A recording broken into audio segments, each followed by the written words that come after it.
پھر اسی طرح اللہ سبحانہ وتعالیٰ کی صفات الحی القیوم کا ذکر ہے، یہ بھی بہت زبردست صفات ہیں، اور ان میں اللہ سبحانہ وتعالیٰ کا اسم اعظم ہے جس کو پڑھنے سے دعائیں قبول ہوتی ہیں۔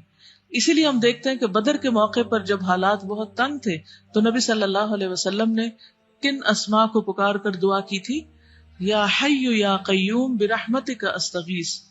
حضرت انس کہتے ہیں میں نبی صلی اللہ علیہ وسلم کے ساتھ تھا کہ ایک آدمی نے دعا کی اور کہا یا بدیع السماوات یا حی یا قیوم انی اسألک، اے آسمان کو عدم سے وجود میں لانے والے، اے زندہ، اے قائم رہنے والے، میں تجھ سے سوال کرتا ہوں، یعنی میں تجھ سے مانگتا ہوں اپنی ضرورت کی چیز۔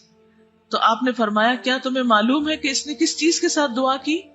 قسم اس کی جس کے ہاتھ میں میری جان ہے، اس نے اللہ کو اس نام کے ساتھ پکارا ہے کہ جب اس نام کے ساتھ اللہ کو پکارا جاتا ہے تو وہ دعا قبول کرتا ہے۔ تو آپ چاہتے ہیں کہ آپ کی دعائیں قبول ہوں تو یہ تینوں نام اپنے ریمائنڈرز میں لکھ لیجئے۔ جب بھی آپ چاہیں کہ آپ کی دعا قبول ہو تو پہلے اللہ تعالیٰ کو ان ناموں سے پکارے اور پھر دعا مانگے۔ قیامت کے دن جب لوگ جنت میں چلے جائیں گے تو جمعے کے دن اللہ تعالیٰ اعلیٰ علیین سے اپنی کرسی پر نزول فرمائیں گے، پھر اللہ تعالیٰ کرسی کو نور کے ممبروں سے گھیر دیں گے، یعنی کرسی کے ارد گرد کیا ہوں گے؟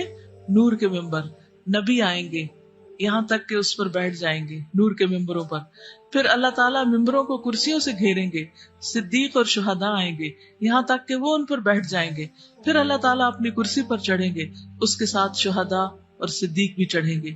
یعنی اللہ سبحانہ وتعالیٰ قیامت کے دن اپنے بندوں سے جس طرح ملاقات کریں گے اس کا ذکر یہاں کیا گیا ہے، صحیح الترغیب و ترہیب کی حدیث ہے۔ وَهُوَ الْعَلِيُّ الْعَظِيمُ، اور وہ بلند ہے، بہت عظیم ہے، اور حقیقت یہ ہے کہ اللہ سے بڑی کوئی بھی چیز نہیں، اس لیے ہمیں اللہ تعالیٰ کے ناموں کے ساتھ دعا مانگتے ہوئے خصوصاً تسبیح کرنی چاہیے۔ فَسَبِّحْ بِاسْمِ رَبِّكَ الْعَظِيمِ، قسم اس کی جس کے ہاتھ میں میری جان ہے، اس نے اللہ کو اس نام کے ساتھ پکارا ہے کہ جب اس نام کے ساتھ اللہ کو پکارا جاتا ہے تو وہ دعا قبول کرتا ہے۔